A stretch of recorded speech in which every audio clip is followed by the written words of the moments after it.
Hello बच्चों, welcome to our YouTube channel. तो आज हम करेंगे स्टैंडर्ड नाइन्थ का ज्योमेट्री का चैप्टर 2 जिसका नाम है पैरेलल लाइंस। इसके हमने दो प्रैक्टिस सेट कर लिए हैं, practice set 2.1 and practice set 2.2। Practice set 2.2 के दो लेक्चर्स मैंने लिए जिसमें मैंने आपको 1, 2, 3, 4, 5 एंड 6 सारे क्वेश्चंस करा दिए। अब लेक्चर 3 में हम इसके प्रॉपर्टीज स्टडी करेंगे। जो प्रॉपर्टीज हमने यूज करके ये 6 क्वेश्चन सॉल्व किए ना, पहले लेक्चर में फर्स्ट सेकंड थर्ड सॉल्व किया, सेकंड लेक्चर में फोर्थ फिफ्थ सिक्स सॉल्व किया, उसमें हमने सारी प्रॉपर्टीज यूज की थी। वो प्रॉपर्टीज कैसे प्रूव होती है वो हम आज सीखेंगे। ओके, अगर आपने प्रैक्टिस सेट 2.2 के बाकी वीडियोस नहीं देखे या 9th स्टैंडर्ड के बाकी वीडियोस देखना चाहते हैं तो यहाँ कॉर्नर में ऊपर एक प्लेलिस्ट का लिंक आएगा जिसमें लाइन वाइज आपको 9th स्टैंडर्ड के सारे प्रैक्टिस सेट के सॉल्यूशंस मिल जाएंगे। चलो शुरू करते हैं। तो हमने प्रैक्टिस सेट 2.2 में 3 टेस्ट यूज किए थे, interior angle test, alternate angles test and corresponding angles test. ये क्या करते थे हम, इसमें एंगल्स के बीच में क्या रिश्ता है वो रिश्ता देखकर हम लोग डिसाइड करते थे कि लाइंस पैरेलल हैं या नहीं है। ठीक है, इंटीरियर एंगल्स के बीच में क्या रिश्ता था? If the interior angles on the same side of a transversal are supplementary, अगर इंटीरियर एंगल सप्लीमेंट्री है तो लाइंस पैरेलल है, या फिर one pair of alternate angles is congruent. अगर ऑल्टरनेट एंगल्स कॉन्ग्रुएंट है, जेड जो बनता है उसमें ये दोनों कॉन्ग्रुएंट है तो ये दो लाइन पैरेलल है। ठीक है, सिमिलरली करस्पॉन्डिंग एंगल्स अगर कॉन्ग्रुएंट है, मतलब अगर एफ बन रहा है तो ये एंगल और ये एंगल अगर कॉन्ग्रुएंट है तो लाइंस आर पैरेलल। तो ये था करस्पॉन्डिंग एंगल्स टेस्ट। ठीक है, तो ये 3 टेस्ट थे, तीनों के प्रूफ करेंगे। सबसे पहले देखते हैं interior angles test. Interior angles test क्या बोलता था, यूज किया था ना, if the interior angles formed by a transversal of two distant lines are supplementary, मतलब ये दो डिस्टेंट लाइन बनाई, डिस्टेंट मतलब अलग अलग, एक के ऊपर एक नहीं है। ऐसा नहीं कि AB के ऊपर ही CD आ गई। डिस्टेंट का मतलब आपको समझना बहुत जरूरी है। डिस्टेंट का मतलब अलग अलग लाइंस, एक दूसरे के ऊपर चढ़ जाए वैसी लाइंस नहीं है ये। तो अगर ये दो डिस्टेंट लाइंस है, इनके ऊपर ये ट्रांसवर्सल इनको काट रहा है, तो एक साइड के इंटीरियर एंगल अगर सप्लीमेंट्री हैं then I can say the two lines are parallel. कौन से दो लाइन? ये और ये नहीं, ये और ये। ठीक है, क्योंकि ये तो ट्रांसवर्सल है उनका। तो हम लोग को क्या इंफॉर्मेशन दी है क्वेश्चन में? वो बोल रहा है if the interior angles of two distant lines are supplementary, मतलब ये दिया गया है तो हम लोग बोलेंगे ठीक है भाई, AB और CD दो लाइन है, XY उसका ट्रांसवर्सल है, गिवन में लिख दिया। एंड वो बोल रहा है BPQ प्लस PQD, ये दोनों का सम उसको पता है कि 180 डिग्री है। C बन रहा है, देखो C मतलब इंटीरियर एंगल्स होते हैं ना, तो वो बोल रहा है इंटीरियर एंगल्स तो सप्लीमेंट्री है, लेकिन AB और CD पैरेलल भाई भाई हैं कि नहीं वो उसको नहीं पता, वो हमको प्रूव करना है। वो हमको ये इंफॉर्मेशन दे रहा है कि ये दोनों सप्लीमेंट्री है और बोल रहा है प्रूव करो कि AB पैरेलल CD है। ठीक है, चैलेंज कर रहा है। तो हम लोगों को प्रूव करना है कि AB और CD पैरेलल है। अभी हम लोग इसमें इनडायरेक्ट प्रूफ यूज करेंगे। लेट अस अज्यूम, हम लोग अज्यूम कर लेते हैं कि ये दोनों लाइन पैरेलल नहीं है। ठीक है, अगर हमने अज्यूम किया और ऐसा कुछ आ गया जो गलत है तो हम बोल सकते हैं ना कि भाई अजम्पशन ही गलत है, मतलब जो अजम्पशन कर रहे हो वो गलत है तो कुछ और अज्यूम करो। तो हम लोग पहले क्या अज्यूम कर रहे हैं? हम अज्यूम कर रहे हैं कि ये दोनों पैरेलल नहीं है, मतलब we assume line AB and line CD are not parallel. Not parallel मतलब ये लोग आगे जाके कहीं पे मिलाप करेंगे, मिल जाएंगे ना एक दूसरे से, तो उसका एक फिगर बना दिया यहाँ पे। ठीक है, देखो AB को ऐसे बना दिया, CD को ऐसे बना दिया, और ये दोनों जाके आगे T पे मिलके टाइम पास कर रहे हैं। ठीक है, अब देखो यहाँ पे ये ट्राइंगल बन गया PQT, यहाँ पे बनेगा ना, अगर इंटरसेक्ट करेंगे तो ऐसा ट्राइंगल बनेगा। अब मुझे बताओ PQT में मैं ऐसे बोल सकता हूं कि एंगल्स है, ट्राइंगल के सारे एंगल्स का सम हमेशा 180 डिग्री होता है। तो PQT में कौन से एंगल्स है? देखो TPQ ये एक एंगल, PQT ये वाला एक एंगल, एंड PTQ ये वाला एक एंगल, तीनों एंगल का सम मिलके 180 आएगा। करेक्ट, बट क्वेश्चन में क्या दिया है कि TPQ plus PQT is 180 degree, क्योंकि देखो ना BPQ क्या है, BPQ and TPQ same angle है ना, BPQ and TPQ same angle है। ओके, एंड दूसरा क्या दिया है, ये देखो PQT, PQT and PQD same angle है ना, ये वाला PQT, तो मैं बोल सकता हूँ ना TPQ plus PQT is equal to 180 degree, क्योंकि ये एंगल सेम ही है BPQ और PQT, है ना, यही वाला एंगल है ना BPQ और यही वाला एंगल है PQT, तो ये दोनों का सम तो 180 दिया हुआ है, तो सब्स्टिट्यूट करो TPQ और PQT के जगह पे ये 180 का वैल्यू सब्स्टिट्यूट करो, तो हमने उसके जगह 180 का वैल्यू सब्स्टिट्यूट कर दिया, ठीक है। अब देखो इससे क्या हो जाएगा, दो ही एंगल का सम 180 हो जाएगा, ठीक है, दो ही एंगल का सम 180 हो गया, मतलब क्या कि अगर मैं यहाँ पे 180 सब्स्टिट्यूट करूँ तो 180 और 180 कैंसिल हो जाएगा, और PTQ का वैल्यू क्या आएगा, PTQ का वैल्यू आएगा 0 ना, देखो ना इधर 180 सब्स्टिट्यूट करो, ये 180 उधर जाएगा, 180 माइनस 180 0 हो जाएगा PTQ का वैल्यू। अगर PTQ 0 हो गया मतलब क्या है, जीरो एंगल में इतना सा गैप होगा क्या, नहीं होगा ना, ये लाइन इसके ऊपर आ जाएगी, एक लाइन दूसरे लाइन के ऊपर आएगी तो ही उनके बीच का एंगल 0 डिग्री होगा ना, समझ में आया। अगर ये एंगल को 0 बनाना है तो ए पे जबरदस्ती जोर लगा के हम लोग उसको नीचे लेके आएंगे, पूरी लाइन को ऐसे दबा के हम उसको नीचे ले आएंगे, मतलब ये वाली लाइन के ऊपर आ जाएगी, लेकिन डेफिनेशन में क्या दिया था, वो दोनों लाइंस क्या हैं, डिस्टेंट लाइंस हैं, अलग अलग हैं, एक दूसरे के ऊपर तो हो ही नहीं सकती, बट ये अगर मैं अज्यूम कर रहा हूं कि दोनों पैरेलल नहीं है तो आ रहा है कि वो तो एक दूसरे पे आ जाएगी। इसका मतलब क्या है कि जो हमने अज्यूम किया ना कि ये दोनों नहीं है पैरेलल, वो एजम्पशन ही गलत है, ऐसा हो ही नहीं सकता कि ये पैरेलल ना हो। अगर ये दो एंगल सप्लीमेंट्री है तो जबरदस्ती इन दोनों लाइंस को पैरेलल बनना ही पड़ेगा।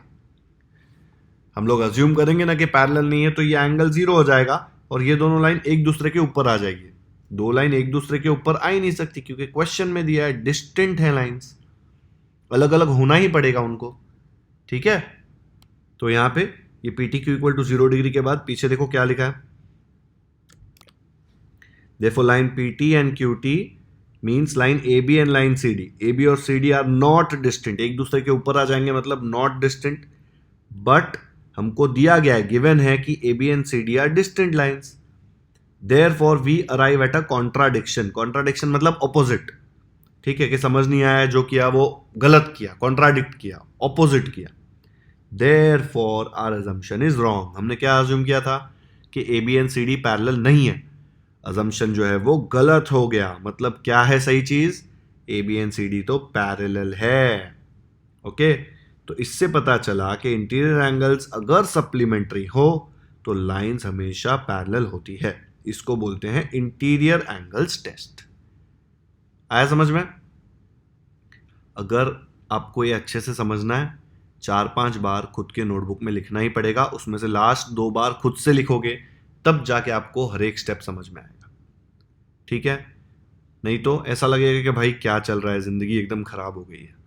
5 बार लिखोगे तो जिंदगी सही हो जाएगी। इंटीरियर एंगल्स टेस्ट हो गया, अब ऑल्टरनेट एंगल्स टेस्ट करते हैं। ऑल्टरनेट एंगल टेस्ट एकदम ही टाइम पास है।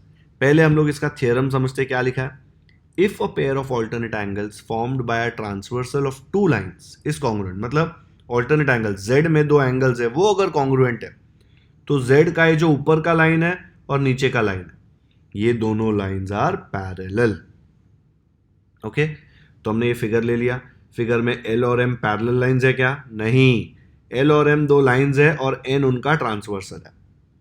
एंड ये जो A एंड B है ना Z के अंदर, वो बोल रहा है ये A एंड B तो कॉन्ग्रुएंट मैंने दिया हुआ है। प्रूव क्या करना है, तुमको प्रूव करना है कि ये A एंड B के जो ये लाइंस हैं, ये दोनों L एंड M ये पैरेलल है, प्रूव करना है, ओके। तो यहां पे एक एक्स्ट्रा एंगल ले लिया C, ये एक्स्ट्रा एंगल जो है ये फिगर में दिया नहीं था, हमने लिया है C। अब मुझे बताओ, ये एक स्ट्रेट लाइन तो है, लाइन L, तो ये A और C तो लीनियर पेयर होगा ना, एक ही लाइन पे 2 एंगल बन रहे हैं ना। देखो ये वाला जो स्ट्रेट लाइन है इसके ऊपर ये लाइन मार के ये 2 एंगल बनाए, तो मैं बोल सकता हूं angle A plus angle C is 180 degree, angles in linear pair बोल सकता हूं। बट A और B तो इक्वल है, ये तो क्वेश्चन में दिया था, तो यहां पे A के जगह पे मैं क्या डाल सकता हूं, A के जगह पे मैं B डाल सकता हूं ना, तो मैंने B डाल दिया, B plus C equal to 180 degree आ गया। अब b प्लस सी 180 मतलब क्या है? देखो ये 180 डिग्री, सी सप्लीमेंट्री एंगल्स हैं। कौन सा एंगल है? इंटीरियर एंगल सप्लीमेंट्री है। अभी इतनी थोड़ी देर पहले इतना बड़ा हम लोगों ने खेल खेला इंटीरियर एंगल्स टेस्ट का। क्या था वो? कि अगर इंटीरियर एंगल सप्लीमेंट्री है तो दोनों लाइन पैरेलल है। किया था ना? तो हम बोल देंगे line l parallel line m. कैसे? Interior angles test. यही तो प्रूव करना था ना।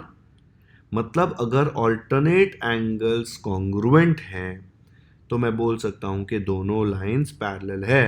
क्या नाम बोलेंगे उसको? Alternate angles test. आया समझ में? वीडियो पॉज करो, अच्छे से समझो क्या क्या है इसमें। हम लोगों ने ना इंटीरियर एंगल्स टेस्ट यूज किया जो इसके पहले सीखा था अभी जस्ट। वो कितना कॉम्प्लिकेटेड था, ये देखो कितना सिंपल है, छोटू सा। ओके, लेकिन ये भी 4-5 बार तो लिखना ही है।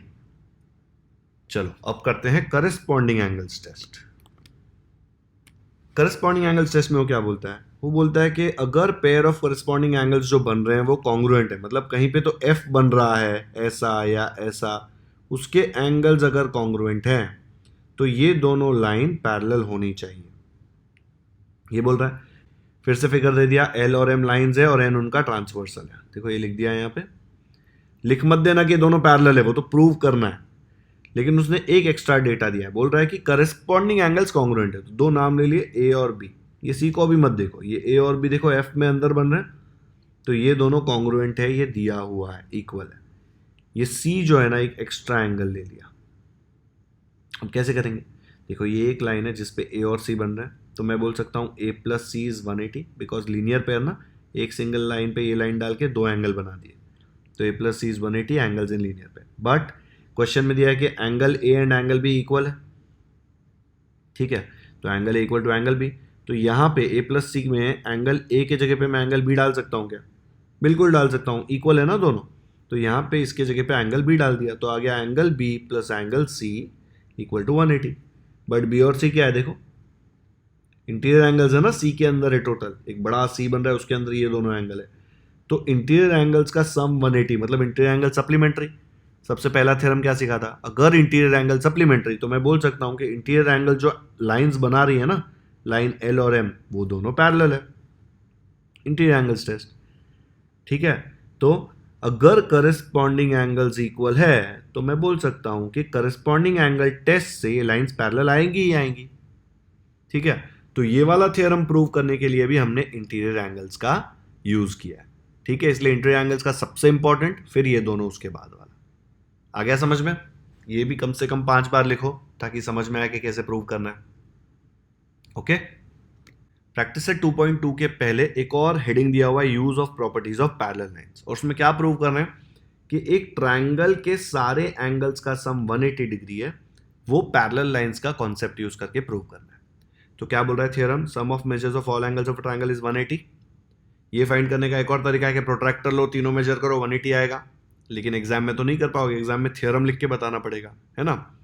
तो टू प्रूव क्या है? अगर एबीसी एक ट्रायंगल है, गिवन ट्रायंगल है, तो टू प्रूव है एबीसी प्लस एसीबी, मतलब ये एंगल प्लस ये एंगल प्लस ये एंगल 180 है। ठीक है, तो ये प्रूव करने के लिए हम क्या करेंगे? ये ए के थ्रू एक लाइन बनाएंगे ऐसा पैरेलल। किसको पैरेलल? बीसी को पैरेलल। ठीक है, इधर से ऐसे पास होगा एंड इसको पैरेलल होगा बीसी को, और यहाँ पे इसको नाम दे देंगे पी, इधर नाम दे देंगे क्यू। तो ये जो लाइन है पी क्यू, ये किसको पैरेलल है? बीसी को। ये हमने ऐसे बना दिया। ठीक है, अब हम लोग पैरेलल लाइंस की प्रॉपर्टी यूज करके प्रूव करेंगे कि ये तीनों एंगल का सम, ये वाला प्लस ये वाला 180 डिग्री है। ओके, अब देखो ए बी सी, ये प्रूव करना था, a B c plus a c b plus b a c, इसका सम निकालना है। सम क्या आना चाहिए? 180। तो ये मैंने लिख दिया। अब ये ए बी सी जो दिख रहा है, देखो ए बी सी, ये इसके साथ जेड बना रहा है, तो ये वाला angle A B C is equal to angle P A B. बोल सकता हूं A B C is equal to PAB ना। देखो जरा अच्छे से, जेड बन रहा है, मस्त वाला जेड बन रहा है, और ये दोनों लाइन तो पैरेलल है, हमने ही कंस्ट्रक्शन किया है, हमने ये लाइन ही ऐसा बनाया कि बीसी को पैरेलल हो जाए। तो ये वाला एंगल और ये वाला एंगल इक्वल है, तो ये ए बी सी के जगह पे मैं लिख सकता हूं पी ए बी। क्यों लिख सकता हूं? बिकॉज ये ऑल्टरनेट एंगल्स है। यहां पे देखो उन्होंने प्रूव किया हुआ है। तो यहाँ पे ए बी सी के जगह पे आ गया पी ए बी। क्यों? क्योंकि वो ऑल्टरनेट एंगल्स है। ओके, सिमिलरली ये जो एंगल है ए सी बी दिख रहा है, ये इसके साथ जेड बना रहा है, दिख रहा है। तो ये एंगल और ये एंगल इक्वल है, तो मैं बोल सकता हूं ए सी बी के जगह पे मैं क्यू ए सी लिख सकता हूं। क्या ए सी बी के जगह पे मैं क्यू ए सी लिख सकता हूं? बिकॉज ये दोनों एंगल ऑल्टरनेट एंगल्स हैं, तो कॉन्ग्रुएंट आएंगे ना। तो मैं ए सी बी के जगह पे लिख सकता हूं क्यू ए सी, ठीक है। और ये बी ए सी के जगह पे बी ए सी लिखा हुआ है, तो ये तीन का सम के जगह पे मैं लिख सकता हूं ये तीन होना चाहिए। अब ये तीन कौन सा एंगल है? देखो, p A b, q a c and b a c, मतलब ये वाला एंगल, ये वाला एंगल और ये वाला एंगल, ये सब लोग मिला के ये पूरा स्ट्रेट लाइन एंगल बनाएंगे ना, यहां से लेके यहां तक। स्ट्रेट लाइन का एंगल क्या आएगा? स्ट्रेट लाइन का एंगल तो 180 डिग्री आएगा ना। अगर आपको चाहिए तो क्या कर सकते हो, ये पी ए बी और बी ए सी को ऐड कर दो, तो क्या हो जाएगा? ये दोनों मिलके ये आ जाएगा, ये वाला एंगल प्लस ये वाला angle will be p a c, ठीक है। तो इसके जगह पे p A b plus b a c की जगह पे मैं पी ए सी लिख सकता हूँ, एंगल एडिशन प्रॉपर्टी है ना। एंड फिर ये वाला एंगल प्लस ये वाला एंगल क्या आएगा? टोटल 180 आएगा ना, बिकॉज एक ही लाइन पे पूरा दो एंगल कवर कर रहे हैं, तो दोनों का सम आ जाएगा 180 डिग्री। तो यही प्रूव करना था ना कि इसका सम 180 है। हो गया खत्म। That is the sum of measures of all three angles of triangle is 180 degree. तो उसने सीधा साधा ट्राइंगल दिया था, हमने जबरदस्ती करके क्या किया, एक पैरेलल लाइन बना दिया यहाँ पे, ठीक है। फिर हमको पता है कि ये एंगल और ये एंगल इक्वल है, एंड ये एंगल और ये एंगल इक्वल है, और इनका सम तो 180 आएगा बिकॉज ये एक स्ट्रेट लाइन पे है, तो इनका सम 180 आएगा। वो कैसे इसमें यूज कर लेंगे, ये ट्राइंगल के एंगल्स का सम लेंगे, फिर ये वाले एंगल के जगह पे जो इधर एंगल आएगा वो लिख लेंगे, और ये वाले एंगल का जगह पे ये वाला एंगल लिख लेंगे। बहुत ही इजी प्रॉपर्टी है। ओके, एक बार देख लो वीडियो पॉज करके, ये भी काफी सिंपल है, लेकिन खुद से तो कॉपी करके लिखना ही पड़ेगा। डन। तो आज का लेक्चर यहीं पे खत्म करते हैं। आज के लेक्चर में मैंने आपको 2.2 प्रैक्टिस सेट में जो भी प्रॉपर्टीज यूज हुई है ना, वो सारी प्रॉपर्टीज आपको थ्योरम के साथ, प्रूफ के साथ एक्सप्लेन की है। अगर आपको ये वीडियो अच्छा लगा हो तो इसे लाइक ज़रूर करें, इसका लिंक अपने दोस्तों के साथ व्हाट्सएप पर शेयर करें, ताकि उनको भी प्रैक्टिस सेट 2.2 और उसकी प्रॉपर्टीज़ अच्छे से समझ में आ जाए। अगर आपने हमारे चैनल को अब तक सब्सक्राइब नहीं किया है तो सब्सक्राइब करना ना भूलें, क्योंकि मैं ऐसे ही सारे प्रैक्टिस सेट के डिटेल्ड सॉल्यूशंस अपलोड करते रहेंगे। बेल आइकन पर भी क्लिक कर दीजिए, ताकि जैसे ही मैं प्रॉब्लम सेट 2 अपलोड करूं पैरेलल लाइंस का, आपको तुरंत नोटिफिकेशन आ जाए और आप कोई भी इंपॉर्टेंट लेक्चर मिस ना करें। कमेंट सेक्शन में मुझे ज़रूर बताएं कि आपको ये वीडियो कैसा लगा, या फिर आपने 3-4 बार ये थ्योरम प्रैक्टिस किया लिखकर और 4th टाइम आपको खुद से पूरा आया, तो आप मुझे कमेंट सेक्शन में ज़रूर बताएं, क्योंकि वो देखकर मुझे बहुत खुशी होती है कि आप लोग को पूरा थ्योरम खुद से सॉल्व कर पा रहे हैं। Thank you so much for watching this video.